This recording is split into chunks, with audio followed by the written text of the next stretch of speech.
premier débat, je vais présenter rapidement les intervenants qui sont sur scène, et vraiment je les remercie parce que eux aussi, ils n'étaient pas tous volontaires pour venir. Alors, je vais commencer par Philippe Morel. Alors, mais vous allez l'entendre, vous allez comprendre qu'il est du Sud-Ouest.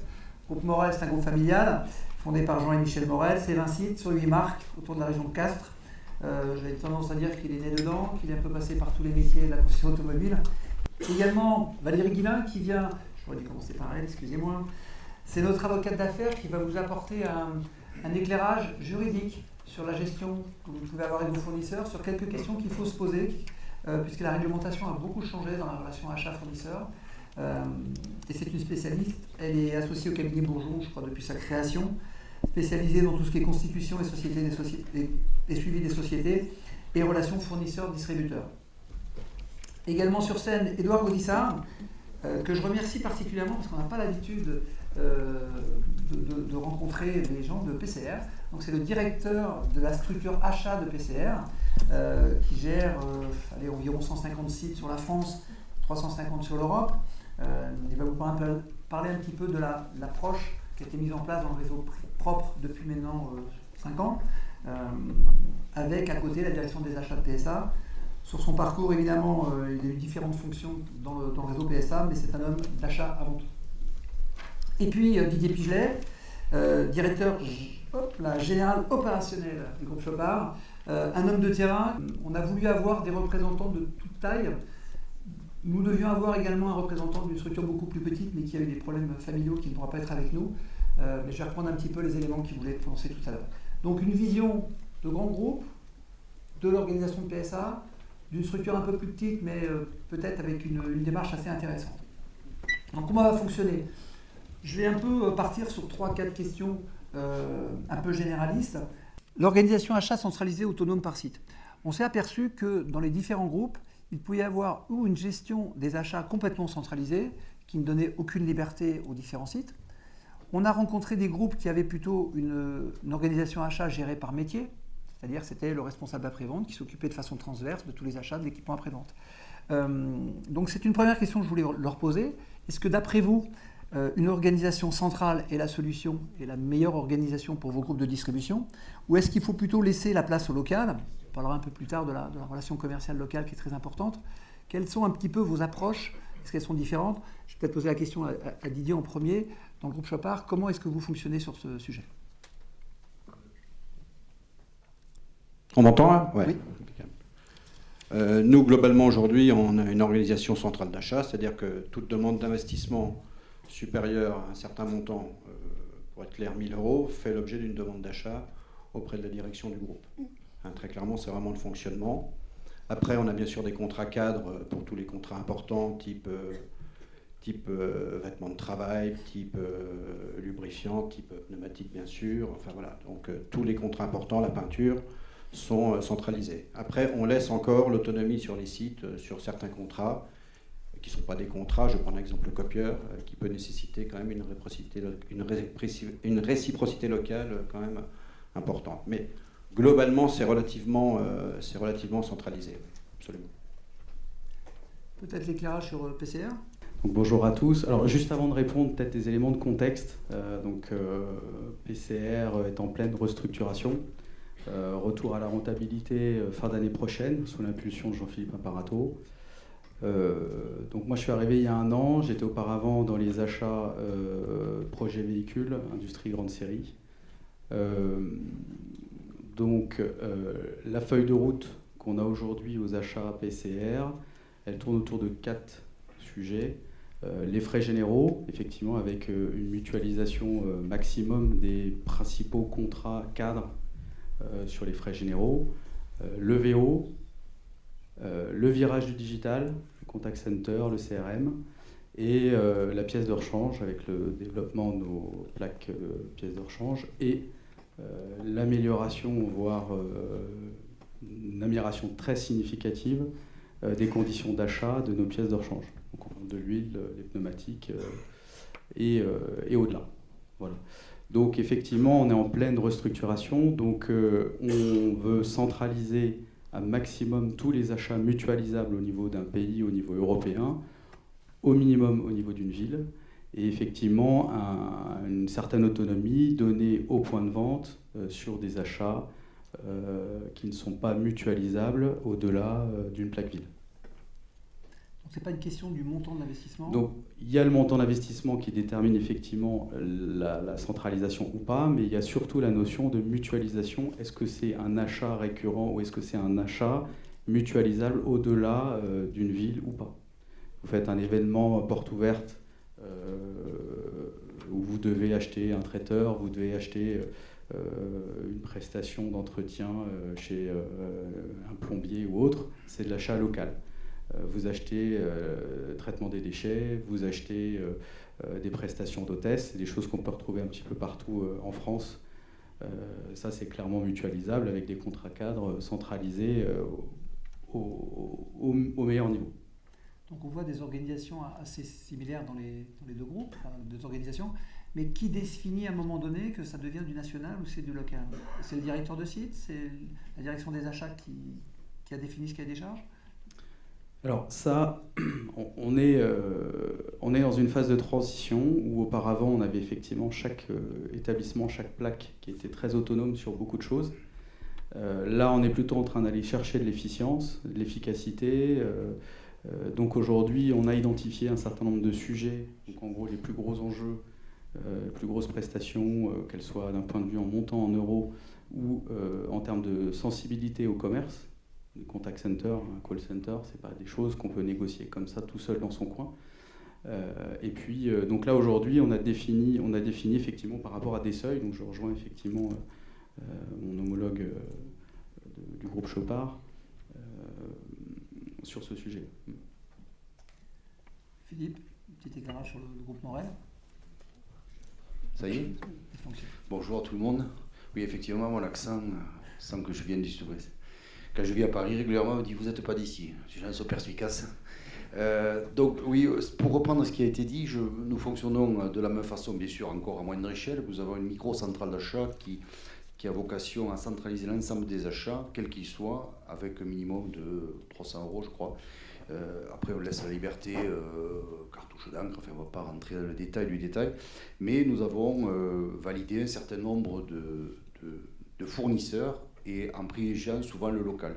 Mais la décision est toujours prise par l'opérateur de la CIL, donc les gens dont je m'occupe, qui décident systématiquement si on fait du local ou pas, bien sûr pour une réciprocité du commerce. Voilà.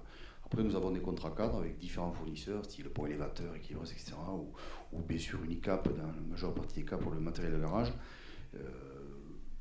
qui nous donne le meilleur, enfin, on essaie d'avoir bien sûr le meilleur tarif, mais tout est centralisé. Le principe de base de notre mini-centrale d'achat, mini-centrale parce que c'est toute petite centrale d'achat, c'est de faire payer pour les 20 sites, que les 20 sites payent moins cher que s'ils étaient seuls, mais plus cher que s'ils étaient 20. En gros, c'est ça. On essaie de trouver le juste milieu. C'est-à-dire, celui qui est tout seul, il va payer un petit peu plus cher. Comment expliquer? Vous expliquer. Il ne paie pas le prix de l'ensemble des 20 sites. Il paie un prix minoré, mais un prix qu'il n'aurait jamais s'il négociait tout seul. Voilà. Donc, c'est le principe. Et la marge, bien sûr, différente, c'est la CIL qui la récupère. Et on traite l'ensemble des produits pneumatiques, huile, lubrifiant, produits complémentaires, matériel de garage, téléphonie, bureau, informatique, tout passe par là. D'accord, donc si je comprends bien, une structure externe qui n'est pas une structure dans externe, le groupe, qui est voilà. une centrale d'achat qui fait externe, partie des dans la holding, voilà. dont la fonction est de centraliser d'acheter tout ce qui les achats s'achète, du groupe. en dehors des Pourquoi une voitures, des structure pièces. externe? C'est pas une structure, elle fait partie du groupe, hein, mais c'est une structure externe puisque elle est séparée de l'ensemble des autres activités. Elle n'a rien à voir avec l'automobile. Mais elle négocie. Alors pourquoi une structure externe? Ça nous permet de faire du négoce, notamment d'huile, de matériel de garage et de produits complémentaires auprès de nos agents. On ne se présente pas comme une affaire Morel. C'est la CIL, c'est un fournisseur externe. Comme si c'était l'AD, comme si c'était... ça nous donne une notoriété un peu différente. D'accord. Mais elle n'est pas considérée comme un centre de profit. Elle n'est pas là pour générer du profit. Ou Si, est-ce que les bénéfices obtenus sur les achats restent à la holding? Alors, les bénéfices des achats restent à la CIL, à la société. Mais comme il y a une centralisation des résultats, ça pose aucun problème. D'accord. Non, mais là c'est un centre de profit, oui, très clairement. la centralisation des achats dans les autres groupes est également un centre de profit ou pas du tout? Non, du tout. Aujourd'hui, tout ce qu'on peut négocier est redonné intégralement au site, en fait. Hein. Donc, chaque site profite finalement de 100% de notre négociation. Hein. Enfin, clairement, nous, c'est la position aujourd'hui qu'on a adaptée. Oui, exactement. Voilà, après, effectivement, à savoir comment c'est ventilé. Est-ce que c'est ventilé à la plaque ou en centrale? Mais effectivement, tous les achats, tous les gains des achats il n'y a effectivement pas de profit dans la cellule. D'accord. Alors, on a parlé un petit peu de l'importance du local. On sait bien que le commerce passe par des hommes, par des femmes. Alors, moi, je vais poser une petite question un peu provocatrice. Puisque clairement, là, on est en train d'aborder un sujet qu'on a en face de nous, la réciprocité commerciale, par rapport à des accords centraux. J'ai travaillé à un moment donné de ma vie dans les grandes distributions, dans les centres auto, et j'avais la perception que l'importance du commerce local était moins importante que chez vous. Alors que je me dis, mais le directeur du centre d'auto de Castres, il va bien à la chasse avec son client, comme vous. Donc, comment est-ce que vous gérez ça et comment gérer financièrement la réciprocité commerciale? Est-ce que vous avez mis en place des outils pour vraiment être sûr que vous faites travailler un local sur les fournitures de bureau parce qu'il amène ses voitures chez lui, mais est-ce que ça c'est quantifié ou est-ce qu'aujourd'hui c'est quelque chose qui est dans les us et coutumes, quelque chose peut-être de bien français? Il m'est arrivé, moi, sur un certain contrat cadre, d'avoir un cas très particulier où il y avait un enjeu en termes de voitures. On a su gérer un site indépendamment de le reste du contrat cadre. Au bout d'un moment, il faut aussi être à minima intelligent et pragmatique en disant, bon, voilà, il y aura un site qui ne fera pas partie de l'accord cadre, voilà. Sachant que des fois, sur la durée, on arrive à le raccompagner également.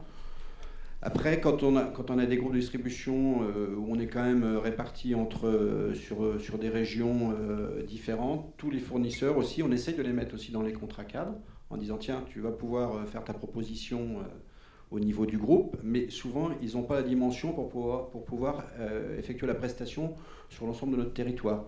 Donc quelque part, ça permet de les mettre hors jeu, entre guillemets, proprement, quoi. Mais encore une fois, j'insiste, on gère et on en a géré et on en gère encore des cas bien particuliers parce que voilà, avant toute chose, il faut qu'on vende des voitures, hein, donc ne l'oublions pas. Sur PCR, c'est exactement la même problématique. Donc après, effectivement, il y a réciprocité commerciale et réciprocité commerciale, hein, bien sûr, entre des beaux contrats avec pas mal de ventes et puis, je dirais, une réciprocité commerciale. Oui, effectivement, un peu affective, parce qu'on a l'artisan qui a l'habitude de nous acheter de temps en temps des véhicules, mais il convient d'effectivement bien séparer les deux sujets et puis de pouvoir arbitrer au bon niveau en fonction de l'enjeu commerce. Voilà. Donc effectivement, on est dans la même logique. J'ai réussi aussi des fois à faire intégrer un prestataire local dans un contrat cadre en tant que sous-traitant de l'acteur principal qu'on avait retenu. Hein. Voilà, sur des... Ça se gère aussi. Hein, donc, c'est-à-dire qu'il devient sous-traitant. Alors, ils vendent certainement moins cher qu'ils vendaient en direct avant, mais ils restent économiquement dans la boucle. Hein. Ça, c'est aussi faisable. J'ai pas grand-chose à rajouter, si ce n'est que nous sommes très attentifs dans les régions rurales chez nous à la réciprocité, parce que l'artisan qui se vexe, il n'achète pas les autos pendant 5, 6, 10 ans. Donc on y fait très très attention. On le gère au cas par cas, mais on y fait très attention. Alors une autre question peut-être un peu plus technique, où là aussi j'entends des approches différentes. La question, faut-il renégocier ces contrats tous les ans? Est-ce qu'il vaut mieux avoir des contrats sur 1 an, des contrats sur 3 ans? Est-ce qu'il faut systématiquement, comme cela se fait en nouvelle distribution, résilier à titre conservatoire dès qu'on a signé un contrat, pour ne pas oublier de le renégocier après? Est-ce que vous gérez les échéanciers de vos contrats? Puisqu'on a vu sur des sujets comme la location de linge, on en reprend 3 ans et ça peut être un petit peu compliqué. Je voudrais savoir un petit peu si vous avez des bonnes pratiques à nous conseiller. Et sur ces points-là, est-ce que vous avez une politique qui est de dire non, je prends que des engagements sur 1 an, 3 ans, 5 ans? Globalement, on ne dépasse pas 3 ans. Après, négocier chaque année, c'est un vrai job, hein, encore une fois. Et je ne pense pas que quand on rencontre un fournisseur en disant qu'on s'engage sur 1 an, on ait les meilleures conditions possibles. Parce que, je vais prendre la peinture par exemple, quand on voit le matériel qui est mis à disposition, sur 1 an, on est sûr de ne pas avoir les conditions adaptées. Donc là, on est obligé de partir sur des contrats un peu plus longs. Nous, on a un système d'organisation avec un fichier, des alertes qui permettent de dénoncer tous les contrats à titre conservatoire, bien sûr, même si on est super satisfait du fournisseur avec qui on travaille. Par définition, on va remettre tout le monde dans la boucle à l'échéance du contrat. C'est vraiment comme ça que l'on fonctionne. Oui, effectivement, c'est ce qu'il faut se dire. Je pense que 3 ans, c'est beaucoup. Aller au-delà, ça commence à être un petit peu beaucoup. Mais clairement, l'idée principale, c'est quand même de connaître son marché. Parce qu'effectivement, en fonction des sujets, en fonction de l'enjeu, l'acte d'achat, c'est quelque chose qui prend du temps. C'est une charge, parce que quelque part, on paye un acheteur pendant un certain temps pour le faire. Tout dépend effectivement du sujet. Et tout dépend effectivement du marché et quelque part du poids et de l'intérêt que le fournisseur ou les fournisseurs peuvent porter à votre société. Effectivement, dans certains cas, il n'est pas nécessaire de faire miroiter la durée comme condition d'attrait. Simplement le nom, le nombre d'établissements, le volume ou quelque part l'aura du groupe peut faire qu'effectivement on a des conditions de fait très intéressantes. Mais ceci dit, c'est vrai que c'est une charge d'aller renégocier tous les ans des sujets. Alors j'ai oublié une question, c'était peut-être de vous présenter comment vous êtes structuré, parce que je vois 2 opérationnels qui ont d'autres choses à faire qu'acheter. Edouard est spécialisé dans ce métier. Comment est-ce que vous êtes organisé dans vos groupes ou à PCR sur la fonction achat? Combien de personnes? Alors nous, une toute petite structure, il y a 2 personnes qui s'occupent des achats. Pour revenir sur les contrats, on a aussi 80% des contrats qui se terminent au bout de 3 ans. Et la deuxième question? C'était l'organisation. Alors l'organisation, on est 2 personnes. Voilà, on est 2. Je fais ça en plus, puisque je ne m'occupe pas que des achats. Sinon, sur le Club Med, je m'occupe aussi de la totalité des après-ventes, toutes marques confondues. Voilà. Et l'exploitation de la concession de Castres. Et je m'occupe des achats, on est 2 personnes. Enfin, j'ai une assistante qui s'occupe de ça, parce qu'on n'a pas non plus une multitude de contrats. Mais on a une veille permanente sur les tarifications, sur ce qui se passe en termes d'achat. Voilà, pour notre petite structure. Alors moi, pareil, hein, j'ai une assistante qui gère et qui suit les contrats. Je m'appuie aussi également sur le directeur pièces et services, les plateformes pièces de rechange, bien sûr, sur certains aspects. Mais globalement, on n'a pas une structure dédiée avec, on va dire, des salariés qui consacrent 100% de leur temps à la direction des achats, sachant que dans notre principe que j'évoquais au début, donc nous, on a bien un process avec un minima, avec au moins fournir 3 devis, dont un d'origine Unicap. Enfin voilà, c'est assez structuré au départ. C'est-à-dire quand on reçoit la demande, il y a tous les devis et tout ce qui va bien, donc qui permet de prendre la décision, je dirais, rapidement, quoi. Parce qu'on essaie aussi d'être très réactif, parce qu'à partir du moment où on enlève cette possibilité-là au site, il faut aussi donner un service et être proactif là-dessus pour pas que, quand ils ont un besoin, on mette 3 semaines, 1 mois ou 2 mois à étudier le dossier, quoi.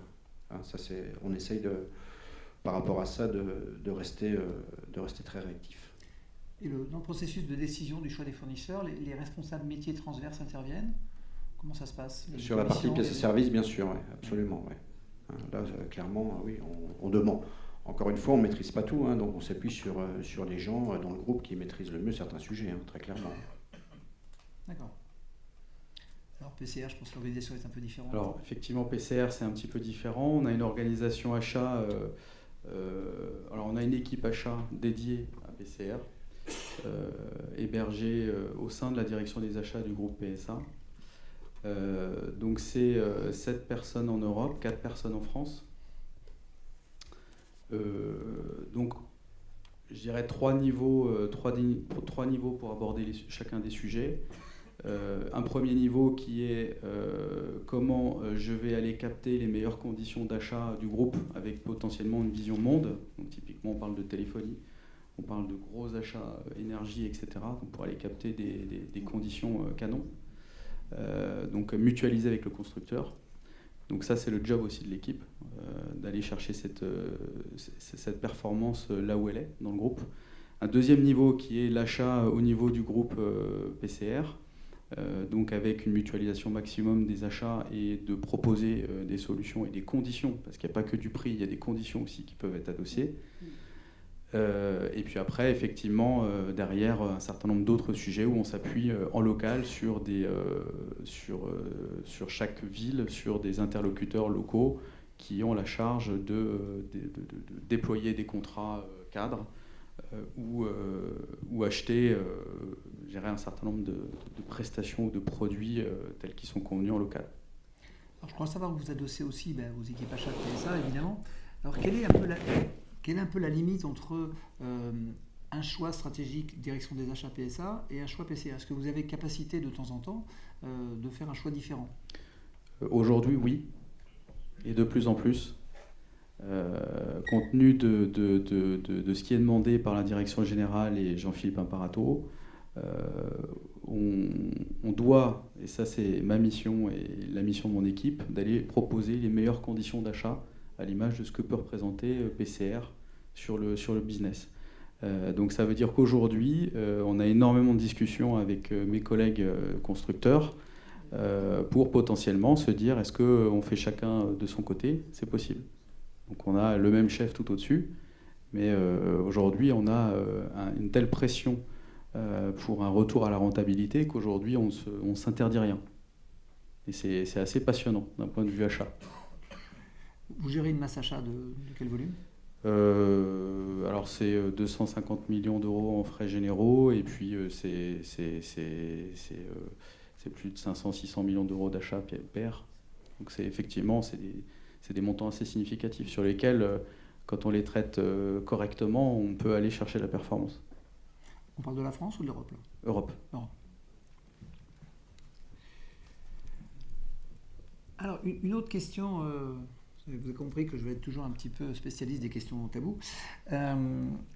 Tous les gens dans cette salle ont signé une charte une charte d'engagement avec sa centrale, de transparence. Bon, là, dans la vraie vie, on n'est pas exactement dans ce schéma. Donc la question que je voulais vous poser, elle est un peu provocative, c'est est-ce qu'aujourd'hui, il faut toujours considérer que communiquer ses conditions d'achat, c'est un acte tabou, ou est-ce que la démarche n'est pas plutôt, comme ça, vraiment là, il y a une vraie différence avec les autres pays étrangers, est-ce qu'il ne vaut mieux pas systématiquement être dans une transparence, échanger, acheter ensemble? Je sais que certains groupes de distribution le font aujourd'hui. On va avoir un éclairage juridique sur ce sujet tout à l'heure, qui va, je pense, aussi peut-être nous éclairer. Est-ce qu'il n'y a pas des transformations et des changements de comportement à avoir dans ce domaine? Ou est-ce que vraiment, sa négociation achat est toujours quelque chose, comme on le faisait il y a 20-30 ans, qu'on garde ses conditions dans un coffre, ou qui se faisait en grande distribution? Ce qui n'est plus le cas aujourd'hui. Hein. Elle était pas mal, celle-là. Oui, alors effectivement, c'est tabou. Non, je plaisante. Je plaisante. Non, ça l'est plus. Ça l'était, ça l'est plus. Aujourd'hui, les conditions d'achat, bon, on connaît tous à peu près le prix de la peinture, le prix des pneus, il y a des conventions en fonction des volumes, il y a des tarifs qui sont préétablis. Après, on peut avoir, il y a un petit chouïa d'écart pour l'un, pour l'autre, mais je ne pense pas que c'est plus tabou comme ça l'était à l'époque. Je pense qu'on est tous à peu près logés à la même enseigne. Un pot élévateur, ça vaut 3500 €, même bien négocié, ça vaut pas 2000, quoi. Ça vaudra, il y aura peut-être un billet de 100 € d'écart, mais ça va pas chercher loin. Après, on a tendance à se regrouper avec certains collègues, effectivement, pour acheter certains produits et se donner les prix, tout en le précisant aux fournisseurs, quoi. Et pour moi, c'est pas tabou. Donc il y a bien une démarche intergroupe aujourd'hui? Oui. Oui, clairement, on échange sur certains produits.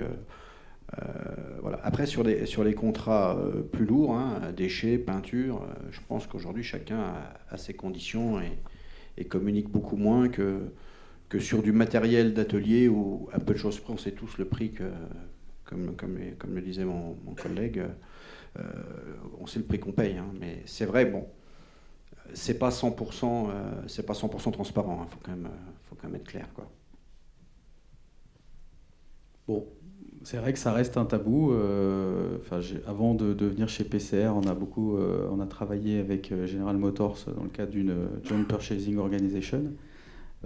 Communiquer sur des prix d'achat de pièces, c'est clairement tabou, y compris entre groupes. C'est un levier de compétitivité. On ne communique pas là-dessus, sauf quand effectivement on travaille ensemble. D'accord. Après, vis-à-vis du fournisseur aussi, des fois, on a des conditions très particulières, qui ne le sont peut-être pas d'ailleurs, mais bon, qu'on estime très particulières, et on se dit, ben voilà, quoi.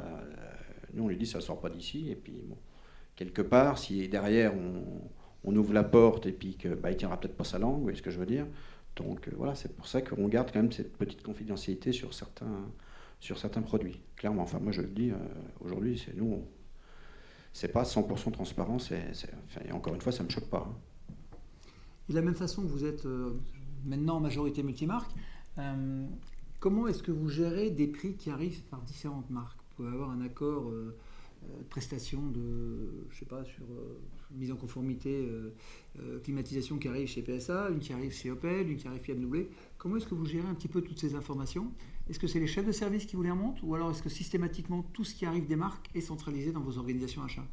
Parce qu'on en parlait en aparté tout à l'heure, même chez PSA, quand on a des rouges et des bleus, ça ne se parle pas toujours très très bien. Moi, si je prends le cas, par exemple, sur la partie fluide, le froid, effectivement, il y avait une différence au départ. Enfin, nous, globalement, on a respecté sur les deux marques. C'est-à-dire, on n'a pas tout regroupé sur Peugeot par rapport à Citroën. On a bien pris pour la partie Peugeot, et pour la partie Citroën. Là, on a bien séparé. Après, sur d'autres produits, clairement, c'est multimarque, quoi. Enfin, les déchets... dans la plupart de ce qu'on achète, ça concerne quand même de l'environnement du métier de concessionnaire et de réparateur agréé. Donc, quelle que soit la marque, je ne vois pas bien où ça va pouvoir changer la négociation ou la relation avec le constructeur. Enfin, pour moi, ça n'a pas d'impact, quoi. Je n'ai pas grand-chose à rajouter. C'est vrai que il n'y a pas d'impact de toute façon. Il n'y a pas un gros écart. C'est vrai que si on prend les produits, par exemple, Wurst, ils sont référencés chez Peugeot, ils sont chez Opel, ils ne sont pas tout à fait au même prix. L'un le prend dans le chiffre d'affaires, l'autre ne le prend pas. Enfin, on essaie de faire au mieux. Enfin, on essaie d'accorder au mieux, mais globalement, il n'y a pas quand même de gros écarts. À l'époque, il y a eu des gros écarts, mais là ça a bien changé, quoi. Sur les produits que représente chaque... Et c'est le rôle de la centrale de décider le canal d'approvisionnement? Ah oui, de toute façon, c'est toujours la centrale. Oui, en accord avec les chefs PR, les chefs d'atelier ou le directeur de site. On ne fait pas ça de façon radicale. Donc on en discute. Bon, il faut quand même... parce que dans certaines marques, ça compte dans la pièce concurrencée, à tel niveau, on est obligé d'y faire attention. Voilà. Alors, une question d'actualité. Hein. Est-ce que d'après vous, l'arrivée de ces fameuses plateformes PR qui vont se généraliser en France va modifier vos organisations achats? Et d'une façon, pour élargir encore plus la question, quelles sont les pistes sur lesquelles vous travaillez actuellement sur vos organisations achats? Est-ce que clairement, vous considérez que les organisations actuelles vont fonctionner? Est-ce que vous pensez que vous allez créer une direction achat qui prendra en charge les PR? Est-ce que vous pensez que c'est vraiment des sujets qui ne vont pas évoluer? Il va se passer des choses et je pense que les volumes traités là, vont commencer un peu à changer.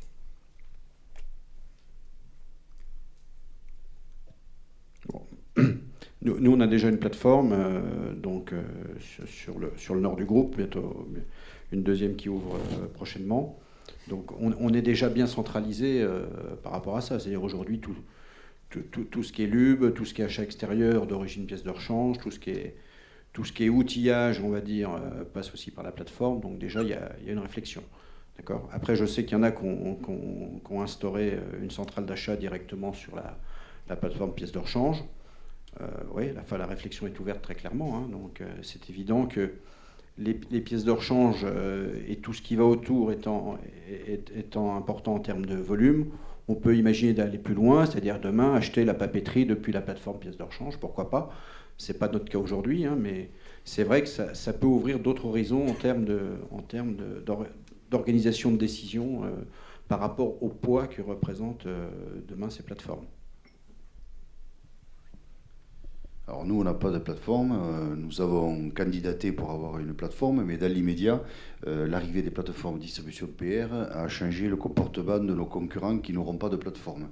C'est-à-dire qu'ils ont commencé à s'organiser et de l'autre côté, on va être obligé sans doute de continuer nos achats groupés sur certains produits bien précis pour justement être fort le jour où la plateforme existera. Donc, bien sûr, ça sera centralisé par la plateforme.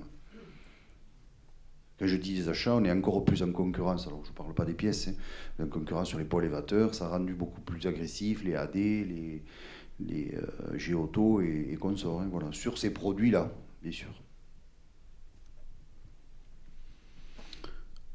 Nous, on est déjà organisé structure achat, donc on le traite et on va améliorer de façon significative les conditions d'achat. Mais on ne change pas l'organisation. Les pièces de rechange sont déjà traitées chez vous? Les pièces de rechange sont déjà traitées. Ouais. D'accord. Et on a pu un peu constater, avec l'arrivée de ces plateformes, la volonté d'intégrer de nouveaux produits en termes de distribution. Peu de concessionnaires commercialisaient l'équipement de virage hier. De plus en plus de plateformes aujourd'hui s'intéressent à ce marché et essayent de revendre l'équipement de virage au réseau secondaire. Est-ce que sur d'autres sujets qui ne sont pas traités du tout aujourd'hui, pourquoi une plateforme ne vendrait pas de l'informatique à des agents demain? Est-ce que ça, c'est des sujets qui sont en réflexion ou pas du tout? Non, du tout. Enfin, clairement, c'est vrai qu'on essaye de rester dans vraiment ce qui est propre à notre métier de concessionnaire. Enfin, demain, enfin, oui, pourquoi pas vendre de l'informatique? Enfin, non, moi, j'imagine pas à l'échelle du groupe partir sur cette orientation. Enfin. Ou du sel de déneigement ou Oui, ça c'est pas pareil. Ouais. Donc, le consommable, c'est autre chose. Ouais. Le consommable, on le fait déjà sur certaines choses. Mais oui, le sel de déneigement, plus chez nous, c'est plutôt utile. Alors nous, c'est pas du déneigement, c'est les parasols. Non, nous n'y a pas du tout pensé, non, du tout, puisque c'est réservé à la CIL, qui est notre société d'achat, qui continue à commercialiser, mais on n'a pas du tout imaginé un jour vendre l'informatique par le biais de la plateforme PA. Quoi. Or, les pièces auto, en fait, notre métier de base, quand même. Faut pas oublier qu'on est garagiste à la base. Bon, nous, pareil, on est sur le cœur de métier. Chacun son métier. Très bien. Donc on a vu un petit peu différentes questions un peu dans tous les sens sur vos propres organisations. Donc on voit quand même une certaine tendance de recentraliser les achats sur une direction, d'avoir des directives assez fortes, de continuer à animer la gestion du quotidien avec le local. Alors je vais demander à Valérie maintenant de nous expliquer un petit peu son ressenti sur ce sujet. En fait, je vais demander d'intervenir en me disant voilà, on va avoir des acheteurs, des investisseurs, des chefs de service. Moi, ce que j'aimerais bien entendre, je voudrais savoir peut-être d'abord, est-ce que systématiquement toute votre approche fournisseur a déjà été validée d'un point de vue juridique? Est-ce que vous avez des contrats avec tous vos fournisseurs? Ou est-ce que ça se fait encore comme je rappelle, il y a 2002, quand on a créé Unicap, il n'y avait pas d'acheteurs dans les groupes. Il n'y avait aucune organisation achat. Et je me rappelle très bien la présentation que j'avais faite à Lisbonne, déjà. Tiens. Je me rappelle, j'avais cité un groupe qui avait 2 accords avec le même fournisseur et 2 tarifs différents sur le même site. Donc c'était il y a 12 ans. Bon, je sais que c'est plus du tout le cas aujourd'hui, mais il y a une question, c'est la partie juridique, est-ce qu'elle est verrouillée? Peut-être avant de vous faire intervenir, aujourd'hui dans vos organisations. Nous, on a des contrats avec tous les fournisseurs pour lesquels il y a un contrat cadre au niveau du groupe, très clairement. Il n'y a aucun accord où on s'est tapé dans la main, et Inch'Allah. Voilà. C'est un contrat groupe Chopin ou c'est un contrat du fournisseur? Non, c'est un contrat du fournisseur. D'accord. Nous, pareil, rigolite. Nous, pareil, on a aussi des contrats avec tous les fournisseurs qui ont un contrat cadre avec nous. Quoi. Les gens qui sont référencés chez nous, on a systématiquement un contrat du fournisseur. D'accord. Bon, puis nous, on a un petit peu de tout, entre de l'achat local, où bien sûr, on a des contrats, et on a des contrats que nous proposons, et nous signons avec nos fournisseurs, donc avec notre service juridique. Ouais, j'imagine. Très bien. La parole est au droit. Écoutez tous, bonjour. Donc Valérie Guilin, je suis l'associée de cabinet Tréa, Christian Bourgeon, avec lequel je travaille depuis 25 ans, que vous connaissez donc, je pense, pour la plupart. Et évidemment, je fais beaucoup de droit de la distribution, mais plus que lui, j'ai moins une activité plaidante et de conseil de groupement ou des concessionnaires. Et je me suis, parce que j'ai une formation à l'origine, il y a maintenant très longtemps, de conseil juridique. J'ai travaillé pendant 5 ans au bureau Francis Lefebvre. J'ai toujours continué à m'occuper de tout ce qui était contrat, droit d'entreprise, création de société, et je suis la madame session du cabinet. Donc, quand effectivement on m'a demandé d'intervenir, je ne savais pas très ce que vous attendiez, parce qu'on attendait de moi. Donc, j'ai une réflexion par rapport à ce que j'ai entendu là sur d'abord les points importants des contrats. Je ne vais rien vous apprendre, surtout pas aux acheteurs de ces gros groupes, mais peut-être trois réflexions. La durée des contrats, j'entends, et c'est bien qu'a priori, on est plutôt de plus en plus sur des contrats de 3 ans. On voit encore quand même, et notamment parce qu'on est sur des contrats d'adhésion, hein, vous avez bien compris, et même dans les groupes d'une certaine taille, on vous dit, bah oui, on signe, même si on les négocie, des contrats qui sont rédigés, préparés, présentés par les fournisseurs. Donc on est dans des contrats d'adhésion, et les contrats d'adhésion pendant des années, ça a été avec des clauses généralement de durée de plutôt 5 ans. Je vois que sous la pression, on réduit quand même de plus en plus ces contrats à durée déterminée de 3 ans, et c'est bien, car 5 ans, c'est effectivement long, surtout sur des contrats oui, j'entendais la téléphonie, tout ce qui est photocopieur, qu'on soit dans des contrats de location pure ou de location financière, hein, c'est la même chose. Les prix changent, les matériels changent, et donc c'est pas la peine de s'engager. Et sur la durée également, une autre réflexion, je le vois beaucoup justement au moment des cessions d'entreprise, cessions de fonds de commerce surtout, où évidemment, quand un opérateur en rachète un autre, eh bien, il a déjà ses propres fournisseurs, ses propres contrats, et la plupart du temps, il n'est pas intéressé par la reprise des contrats de celui qu'il rachète. Et on est ennuyé parce que, évidemment, le fournisseur vous dit « Vous avez un contrat de 3 ans, moi je ne travaille pas avec vous, donc si vous ne reprenez pas votre contrat et si vous ne me voulez pas, je n'ai aucun intérêt à faire un effort pour résilier de manière anticipée ce contrat, et donc il vous facture plein pot soit les annuités ou les trimestrialités qui restent à courir, soit l'indemnité de résiliation et de sortie. Il n'y a qu'un seul contrat, il faut le savoir, mais je pense que vous le savez tous, qui est résiliable au moment d'une cession de fonds de commerce, c'est le contrat d'assurance. C'est une disposition du Code des assurances de plein droit. Bon, j'avais noté, mais je l'ai entendu que ça n'existait plus. Hein. Sachez quand même qu'aujourd'hui, les clauses d'exclusivité, notamment au terme du règlement d'exemption, c'est maximum 5 ans. Donc si vous voyez un contrat avec une clause d'exclusivité de plus de 5 ans, vous pouvez vous dire qu'on est en train d'essayer de vous arnaquer. La deuxième réflexion, je poursuis, j'ai le micro, hein, je vous rendrai la parole après. La deuxième réflexion, pour rebondir sur ce que vous avez indiqué, il y a une fausse idée qui circule, qui est pourtant une idée juridique qui n'existe plus depuis fort longtemps, c'est que les conditions générales d'achat primeraient les conditions générales de vente. C'est faux. Ce sont aujourd'hui les conditions générales de vente qui priment. Donc,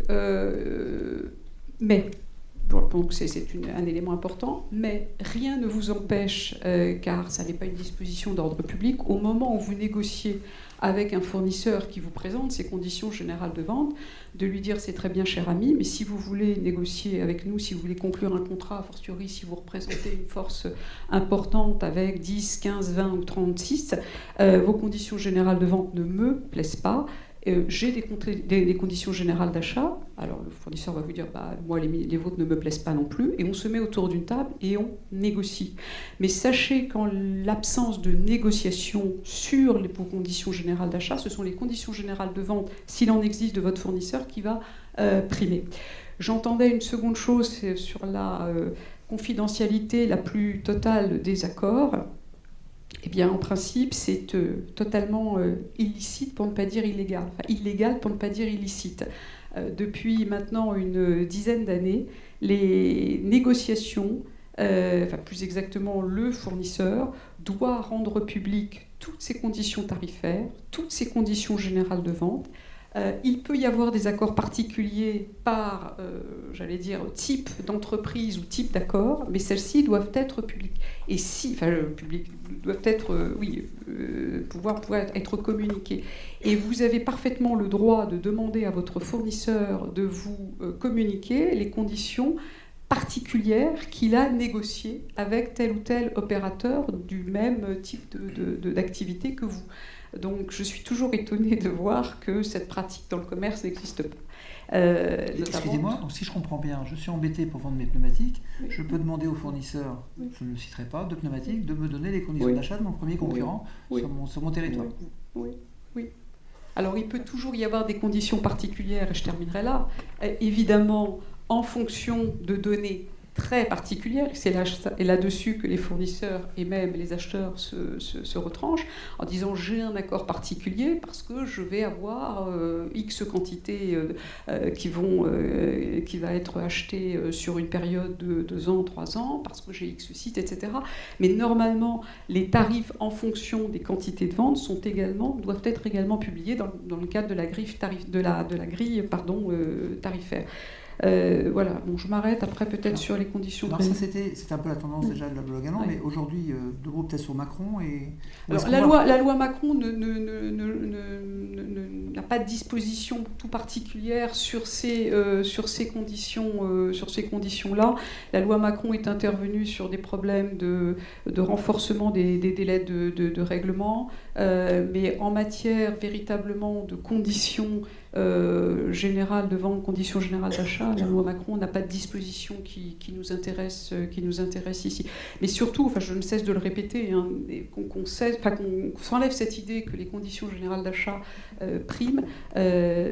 Par contre, c'est là-dessus que je terminerai, il est important d'en avoir parce qu'il y a encore quelques fournisseurs qui n'ont pas de conditions générales de vente ou qui ont des conditions générales de vente qui sont mal fichues et qui vous permettent à ce moment-là de dire moi j'ai des conditions générales d'achat qui servent qui peuvent servir dans le cadre de la négo, soit pour tout simplement les remettre au goût du jour et qu'elles servent de socle, ce qu'on appelle le socle contractuel, soit parce qu'au moment venu, eh bien, vous pourrez mettre en avant ces conditions générales d'achat.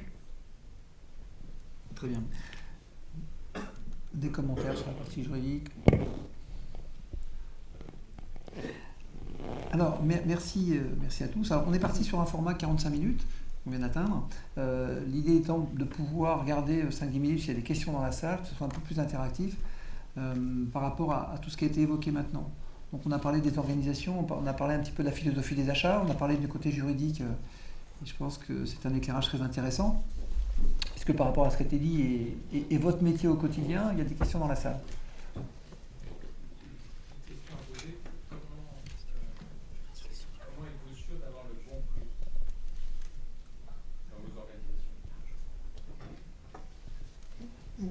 Je commence. C'est une vraie question, c'est la question que je pose à tous mes acheteurs. C'est comment sommes-nous sûrs d'avoir les meilleures conditions de marché? Alors on parle de prix. Ce qu'il faut bien avoir en tête, c'est je préfère parler de conditions. Parce que le prix, c'est une chose, mais quand vous achetez, vous pouvez aussi acheter de l'agilité, c'est-à-dire la capacité à vous désengager, etc. Donc là, c'est le bench, c'est la possibilité d'échanger. Donc là, on a eu une énorme opportunité là, dans le domaine industriel pour le groupe PSA avec General Motors, où on a pu échanger nos conditions d'achat. Effectivement, on peut dire qu'on a le droit, mais non, dans le domaine automobile d'achat grande série, on ne partage pas les prix d'achat des pièces automobiles, c'est pas possible. Enfin, on pourrait imaginer, mais aujourd'hui, c'est pas possible. Donc là, c'est vraiment le sujet, c'est comment sommes-nous sûrs d'avoir les meilleures conditions de marché. C'est un vrai sujet, c'est un vrai métier. C'est l'intime conviction. Mais non, plus que ça, je pense qu'il y a le bench, bien sûr, dans la mesure où la réciprocité sur le bench existe. Et puis après, quand on fait des acquisitions, on s'aperçoit quand même souvent que quand on positionne nos contrats, on est nettement mieux placé. Donc ça donne quand même une référence, parce qu'on se dit, tiens, finalement, on est bien au-delà des conditions que ce groupe ou cette affaire avait auparavant, quoi. Ça, c'est quelque part, ça permet aussi d'avoir une référence. Mais au fond, est-ce qu'on est arrivé au bout de la négo? On ne le sait vraiment jamais, quoi. Donc c'est toujours compliqué, très clairement. Bon, moi, je n'ai pas grand-chose à rajouter. C'est vrai qu'il est difficile de savoir quand est-ce qu'on est au bout du bout, sachant quand même que 80% ou 90% des articles que nous achetons sont soumis à maintenance, notamment souvent. Aujourd'hui, quand on parle de conditions, il y a des conditions générales avec une garantie, un suivi, des gens capables de réparer, de dépanner.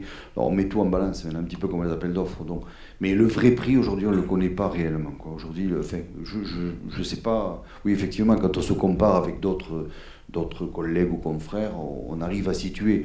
Je pense qu'on sait quand est-ce qu'on n'est pas loin, mais le bout du bout, en fait, on ne le connaît pas. On ne sait pas. Comme nous disait le client pour les voitures d'ailleurs. Bon, juste pour compléter, dans le domaine industriel, on a effectivement des analystes qui vont très loin dans l'analyse d'une décomposition de prix pour effectivement avoir des bases très précises de négociation et avoir un prix plancher en intégrant effectivement les marges minimum, la rentabilité des capitaux, etc. pour pouvoir déterminer quelque part quel est le prix maximum à partir duquel, jusqu'auquel on peut arriver. Donc ça donne au moins des bases. Par contre, effectivement, la garantie à 100%, savoir qu'on a les meilleures conditions, elle n'existe pas. C'est un petit peu, si je peux me permettre, un peu ce que je dis toujours quand un nouveau chef produit arrive chez nous. La grosse différence entre un acheteur et un vendeur, c'est que l'acheteur, c'est un métier de frustré. Quand vous vendez, vous savez ce que vous avez gagné sur une vente. Quand vous achetez, vous ne savez jamais. Donc si vous ne finissez pas la négociation en vous disant « je pourrais faire mieux la prochaine fois », ben, ça ne marche pas. C'est vraiment la grosse différence philosophique, on va dire. D'autres questions ? Juste une question sur les seuils des achats pour le déclenchement par rapport aux décisions que vous disiez tout à l'heure. On a mis un seuil d'achat à 300 € ou autre. Je pense à Didier qui parfois nous tire les oreilles en disant mais nous aussi on fait de l'épicerie et sur l'épicerie au final quand on en fait beaucoup on peut gagner de l'argent ou alors on peut acheter mieux. Même Philippe, tu parlais des cartouches d'encre.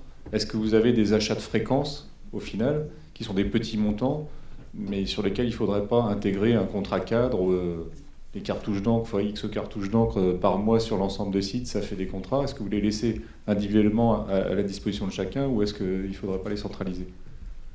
Je dirais qu'on monte les marches une à une. Et effectivement, quand on a tous les contrats cadres principaux qui génèrent, on va dire, le plus de profitabilité pour les sites sont mis en place, c'est vrai qu'après, on rentre, on va pas dire dans le dur, mais dans des contrats, on va dire, entre guillemets, plus annexes. Effectivement, les fournitures de bureaux, clairement, aujourd'hui, c'est une réflexion que nous, on a.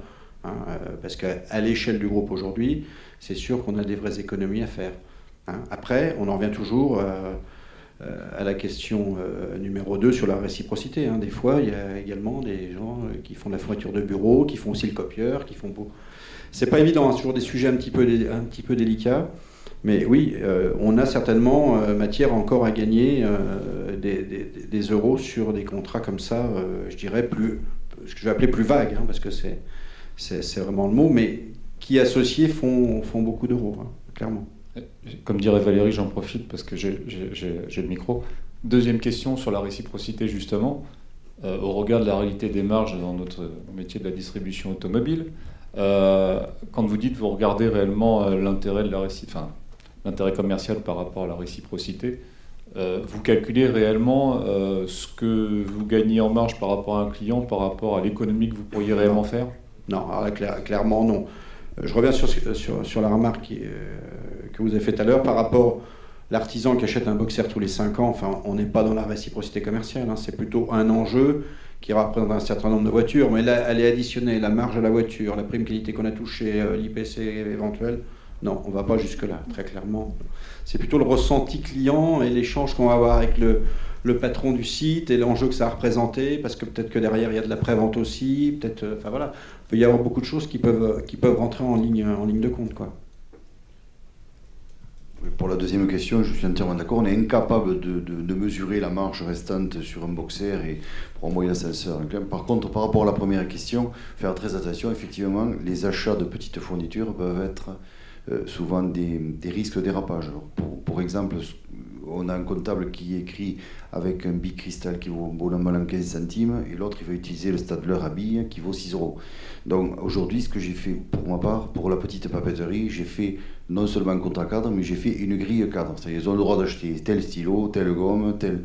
Parce qu'entre l'un et l'autre, il y en a un qui veut percer les trous avec une perceuse plaquée or et l'autre, il veut... Voilà, donc aujourd'hui, on a fait une grille, il y a 50 articles. La gomme, c'est pas la gomme malate avec Picsou dessus, c'est la gomme normale. Enfin, voilà, donc tout le monde est logé à la même enseigne. Parce qu'il y a vite des dérapages. On s'est aperçu qu'il y a des gens qui prenaient le stylo, ils allaient à la papeterie, mais enfin... Alors c'est vrai qu'on a une grosse remise, mais 10% sur 6 €, 10% sur 15 centimes, ça fait pas pareil. Voilà, donc on a fait une grille de choses autorisées.